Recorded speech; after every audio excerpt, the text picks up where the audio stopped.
नमस्कार दोस्तों, स्वागत है आपका एक बार फिर से आपके अपने यूट्यूब चैनल कंपटीशन प्रिपरेशन पे। आई होप आप सारे बहुत अच्छे होंगे और अच्छे से पढ़ाई भी कर रहे होंगे। आज इस वीडियो में मैं 1 जून के जो अच्छे प्रश्न पूछे गए हैं तीनों शिफ्ट में वो करवाने वाला हूँ CHSL के, है ना। और ऐसे मैंने शिफ्ट वाइज सोल्यूशन इससे पहले के सभी शिफ्ट के 25-25 क्वेश्चन के सोल्यूशन दे दिए, लेकिन एक ही टाइप के क्वेश्चन कराते कराते मैं बोर हो गया। अब जो अच्छे प्रश्न है वही एक एक दिन के मतलब तीनों तीनों शिफ्ट के निकाल के अगर 10 प्रश्न के अराउंड 3 शिफ्ट से अच्छे मिल जाएंगे तो वो करवा दूंगा। उससे आपका भी टाइम सेव होगा, एक ही टाइप के 100 क्वेश्चन प्रैक्टिस नहीं करने पड़ेंगे। और जो क्वेश्चन आपसे हो रहे हैं वही चीज़ें बार बार करवानी मुझे भी थोड़ा ऐसा लग रहा है कि आपका टाइम किल कर रहा हूँ। तो कुछ अच्छे प्रश्न जो मेंस के लिए बहुत ज़्यादा फायदेमंद होंगे मैं चुन के, मतलब जो थोड़ा यूनिक टाइप के हैं वही करवाने वाला हूँ। तो चलो शुरू करते हैं। पहले प्रश्न पे आते हैं। टेलीग्राम चैनल ज्वाइन कर लेना, वीडियो पसंद आएगी लाइक कर लेना और चैनल पर नए होना सब्सक्राइब कर लेना, ठीक है। पहला प्रश्न देखो, कहा गया 2 सिलेंडर की रेडियाई का अनुपात 2:3 है, उनकी हाइट का रेशियो 5:3 है, उनके वॉल्यूम का रेशियो निकालना। हमेशा समझना सिलेंडर के वॉल्यूम का जो रेशियो होता है वो रेडियस बटे रेडियस का होल स्क्वायर गुणे H1 बटे H2 यानी हाइट बटे हाइट होती है। अब कुछ लोग कहेंगे इसका शॉर्ट ट्रिक क्या होगी, तो मैंने कहा 2 का स्क्वायर करो 4, 4 पंचे 20, 3 का स्क्वायर करो 9, 3 27, आपका उत्तर आ जाएगा 20/27। ऐसे प्रश्न भी आते, कहा कि प्रॉफिट जो है वो 3 गुना हो जाता है अगर सेलिंग प्राइस को डबल कर दिया जाए। यानी जितना सेलिंग प्राइस थी उसको डबल कर दिया जाए, यानी कि अब 2 CSP पे बेचा जाए तो पहले प्रॉफिट इस पे बेचने पे अगर P हो रहा था तो इस पे बेचने पे कितना हो जा रहा है, 3P हो जा रहा है। तो आपको प्रॉफिट परसेंटेज बताना है। एक चीज़ देखो, अगर हम कॉस्ट प्राइस की यहाँ से बात करें तो सेलिंग प्राइस पे बेचने पे प्रॉफिट P का, अगर हम कितने का SP पे बेच रहे थे अब 2SP पे बेच रहे हैं, यानी फायदा कितना बड़ा, SP। यानी पहले प्रॉफिट P हो रहा था उस पे SP अगर जोड़ दें तो 3P के बराबर हो जाए, यानी 3 प्रॉफिट के बराबर हो जाए। तो यहाँ से हम कह सकते हैं 2 टाइम्स ऑफ प्रॉफिट बराबर सेलिंग प्राइस, यानी प्रॉफिट बराबर सेलिंग प्राइस बटे आधा। कह सकते हैं, नहीं कह सकते। यानी प्रॉफिट जो है वो विक्रय मूल्य का आधा है, प्रॉफिट जो है वो विक्रय मूल्य का आधा है। यानी कि अगर विक्रय मूल्य 100 है तो प्रॉफिट कितने का है, 50 का। 100 में बेचने पे 50 का प्रॉफिट, यानी कॉस्ट प्राइस 50, यानी 50 कॉस्ट प्राइस हो गया, ये प्रॉफिट हो गया, सेलिंग प्राइस। अब आपसे पूछा गया प्रॉफिट परसेंटेज, तो 50 पे 50 का प्रॉफिट लिया जा रहा था, यानी 100% प्रॉफिट हो जाएगा। ये प्रश्न देख लो, sin 2θ into tan theta plus cot theta. अब देखो tan theta plus cot theta इतनी बार आपने कर लिया होगा कि sin थीटा बटे कॉस थीटा ये होता है, कॉस थीटा बटे sin थीटा ये होता है। हर बराबर करोगे तो sin square theta plus cos square theta ऊपर यानी कि 1 और नीचे हो जाएगा sin थीटा कॉस थीटा, ये तो हो जाएगा। और sin 2θ का फॉर्मूला क्या होता है, 2 sin theta into cos theta. आपका ये सीधे सीधे कट गया, आपका उत्तर 2 आ जाएगा। वैल्यू पुटिंग से भी कर सकते थे, 45 पुट कर देते। ऐसे प्रश्न जो आते हैं ना कि how many numbers are there between this one divisible by this one, तो आपको क्या काम करना होता है, आपको 100 और 1000 के बीच में कितनी संख्याएं हैं, 901 संख्याएं। 901 संख्याएं हैं। 1000 और 100 के बीच में कितनी संख्या है, 901। अगर दोनों को इंक्लूड किया जाए, जैसे देखो 1 से लेकर 10 तक के बीच में कितनी संख्या है, आप कहते हैं 10 - 1 + 1, ये तो कहते हैं 10 - 1 कितना हो गया, 9 और 1 और जोड़ देंगे 10। तो ऐसे 1000 और 100 के बीच में 1000 - 100 + 1 901। अब इसको 17 से डिवाइड कर दो, 17 × 5 = 85, 17 × 3 = 51, यानी इतनी संख्याएं होंगी जो इससे डिविजिबल होंगी। टुटपुजिया टाइप का ये प्रश्न देख लो। अब इसमें तो आपको सीधे दिख रहा होगा कि अगर 9 का स्क्वायर कॉमन ले लें तो नीचे वाला जो ये हर है यही ऊपर बच जाएगा, यानी 9 का स्क्वायर और बचेगा ये वाला 9 का स्क्वायर। अगर इसको हम x मान लें तो 9 का स्क्वायर इंटू x बच रहा है बटे x के पावर हाफ लिखा हुआ है। x कट गया, ये कट गया, आपका आंसर 9। देख रहे हो कितने कम क्वेश्चन अच्छे क्वेश्चन होते हैं, मतलब अच्छे भी नहीं, अभी तो हम एवरेज पे चल रहे हैं। इसमें इस शिफ्ट में थोड़े अच्छे प्रश्न हैं। इतनी बार ये सब प्रश्न आप कर चुके हो कि ये सब करने में टाइम ही नहीं लगना चाहिए। x⁴ + 1/x⁴ दिया गया तो x² + 1/x² तुरंत आपको पता होना चाहिए। अंडर रूट में 322 + 2 तो 324 का वर्गमूल 18। अगर x² + 1/x² दिया गया हो तो x - 1/x बराबर होता है अंडर रूट में, इसमें -2, 18 में से 2 जाएगा 16, यानी कि इसका वर्गमूल 4। और x - 1/x अगर दिया गया है m तो x³ - 1/x³ होता है m³ + 3m, यानी कि 4 का क्यूब 64 और 12 76, आपका उत्तर हो जाएगा। ये 1 सेकंड का प्रश्न है। ये भी प्रश्न देख लो, थोड़ा सा ठीक दिख रहा है। कहा कि 42 वस्तुओं का जो मार्केट प्राइस था वो कॉस्ट प्राइस है 70 वस्तुओं के बराबर, ठीक है।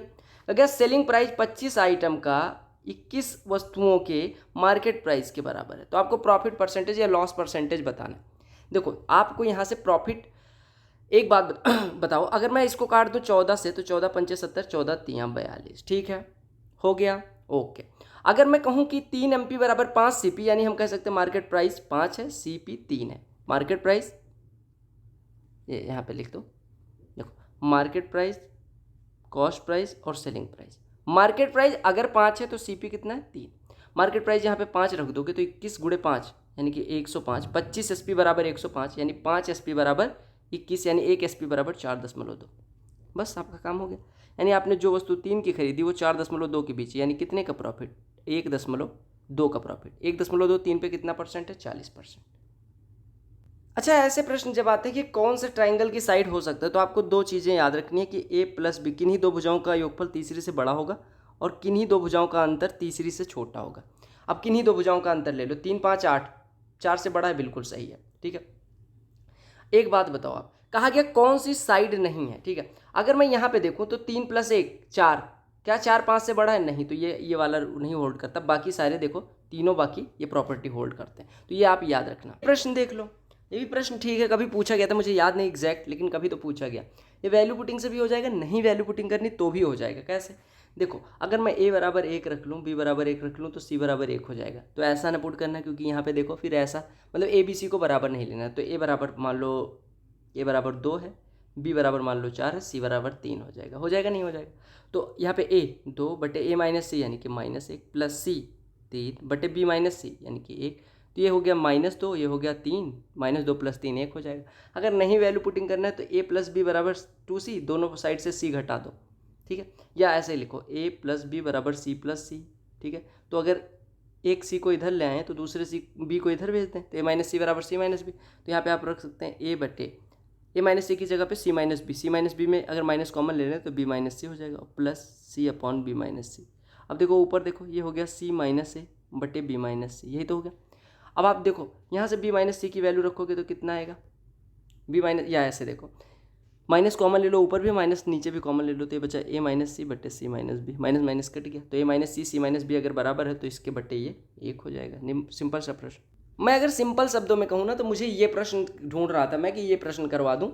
कई सारे लोग पता नहीं कौन कौन सी सीरीज बता के, टेलर सीरीज, फलाना सीरीज, कोई ज़रूरत नहीं यार टेलर सीरीज एसएससी को, मतलब टेलर सीरीज कह के, और आप डरा दे रहे हो बच्चों को, है ना, ये गलत है ना।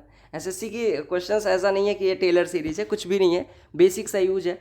और डिवाइड करना अगर आता होगा लोगों को तो हो जाएगा। देखो कहा गया कि इसको एक्सपेंड करना है x - 2 के फॉर्म में। देखो जब कहा जाए ना कि x बराबर a के फॉर्म में एक्सपेंड करना है, तो आप क्या काम करो, a को इधर ले आओ, तो ये x - a बराबर 0, यानी आपको x - a के फॉर्म में एक्सपेंड करना है। यानी इसमें इसको इस फॉर्म में बदलो कि जो पावर है, जैसे ये कितने घात का समीकरण है, कितने पावर है इसमें, तो कितने, 2। तो आपको ऐसा करना है कि x की जगह पे x - a आ जाए। कहने का मतलब आप x ना रहे, अब x की जगह पे x को x - a से रिप्लेस करने को कहते हैं कि x बराबर a के अराउंड आपने क्या कर दिया, एक्सपेंड कर दिया। फिर से समझो, आपसे अगर कहा जाए कि x बराबर a के अराउंड आपको या इसके अबाउट एक्सपेंड करना है, आप क्या काम करोगे, आपको रिप्लेस करना है। इसका सीधा मतलब हो गया replace x by x - a, या बिद लगा देना, x को x - a से रिप्लेस करना है, इसी को एक्सपेंशन बोलते हैं। अब आप कहोगे कैसे करेंगे, कोई दिक्कत नहीं भैया। अगर आप एक बात बताओ, x बराबर -2 यहाँ पे दिया गया, तो x + 2 बराबर 0। अब आपको कुछ भी नहीं आता, कुछ भी नहीं आता, कोई दिक्कत नहीं। आपको हमेशा ध्यान रखने कि इसको एक्सपेंड करेंगे x बराबर -2 पे, तो x + 2 के पावर में आएगा, कुछ भी आएगा। x - 2 तो आएगा नहीं, x - 2 आएगा नहीं। अब आपके पास दो ऑप्शन बचे। अगर आपको कुछ भी नहीं आता तो आप इस ऑप्शन को सॉल्व कर डालो। मैं पहले सबसे बेसिक तरीका बता दे रहा हूँ कि अगर आपको नहीं आता तो आप सॉल्व कर डालो। दो ऑप्शन एलिमिनेट करें, इसको अगर सॉल्व करने जाओगे तो इसमें x + 2 कॉमन आ जाएगा, आप कहोगे बिल्कुल आ जाएगा। ये तरीका जाके ढूंढना कि कोई इतना, जिसको मैथ बिल्कुल नहीं आता वो भी ये कर सकता है। तो x + 2 कॉमन ले लोगे तो ये बचेगा x + 2, बचेगा नहीं बचेगा, यहाँ पे बचेगा -2, बचेगा नहीं बचेगा, और +3, 2 2 कट गया, x का x + 2 में गुणा, तो x² + 2x हो जाएगा, और +3।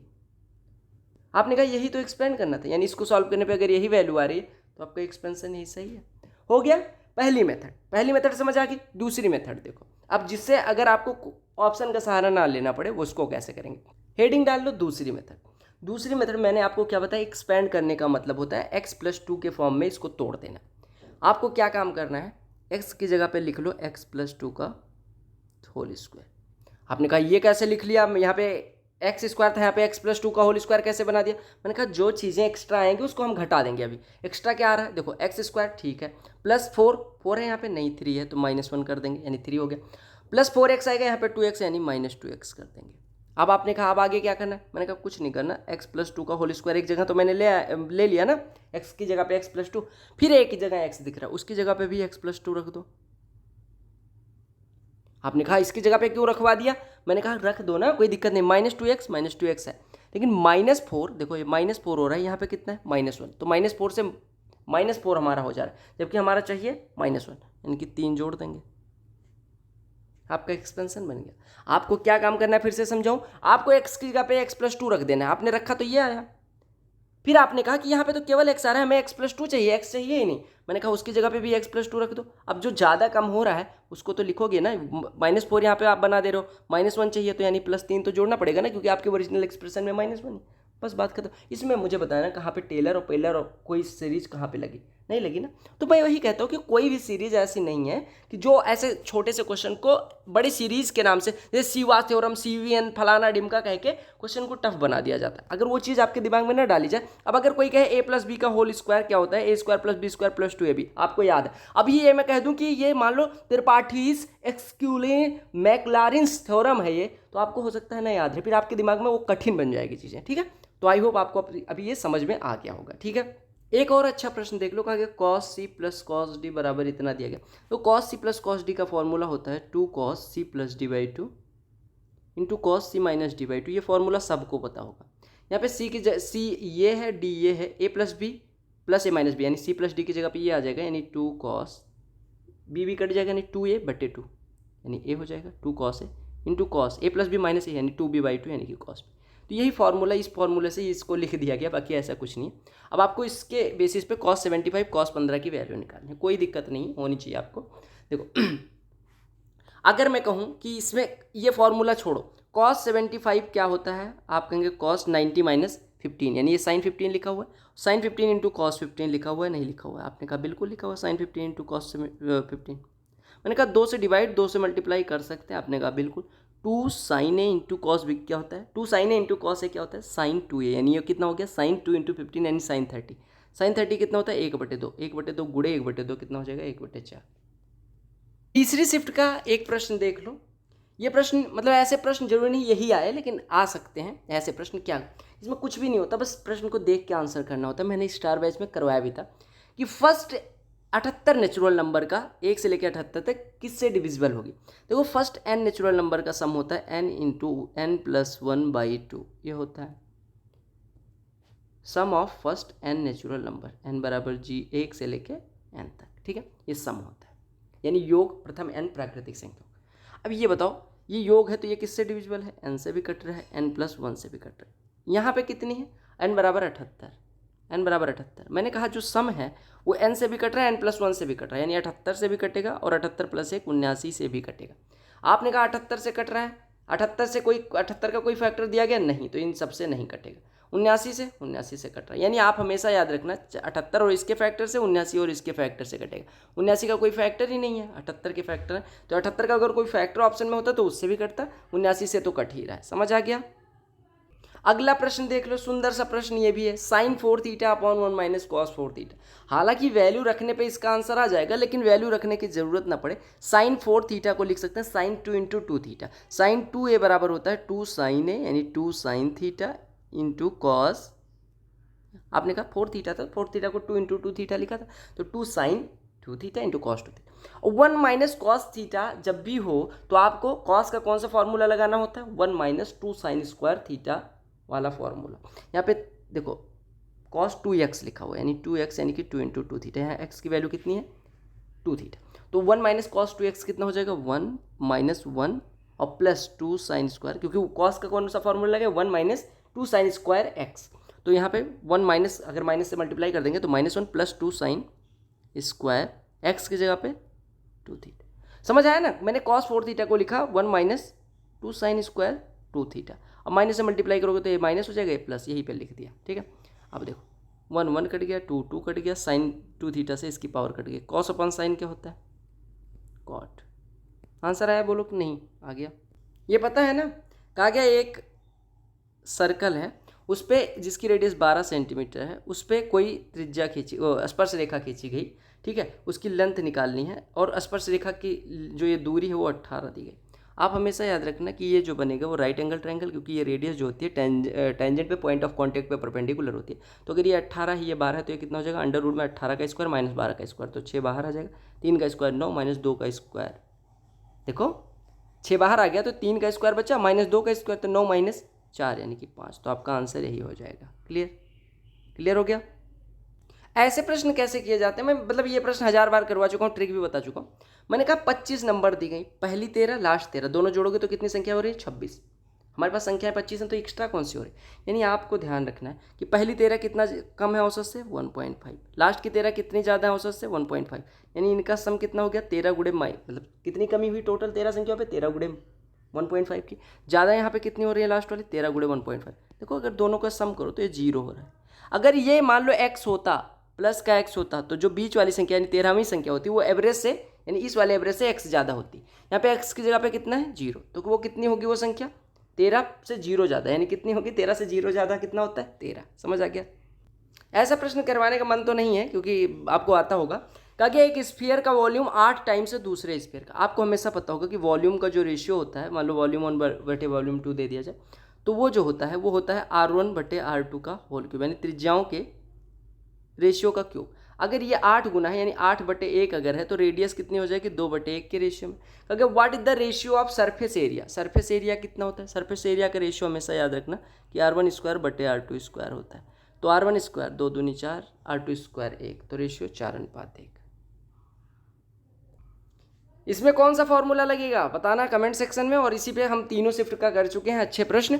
आई होप आपको ये सीरीज मेंस के लिए ज़्यादा फायदेमंद लगी हो या किसी भी एग्जाम के लिए। आपका टाइम नहीं किल हो रहा है, ठीक है। मिलते हैं किसी और वीडियो में, तब तक के लिए bye bye, take care, all the very best for all. वंदे मातरम, जय हिंद।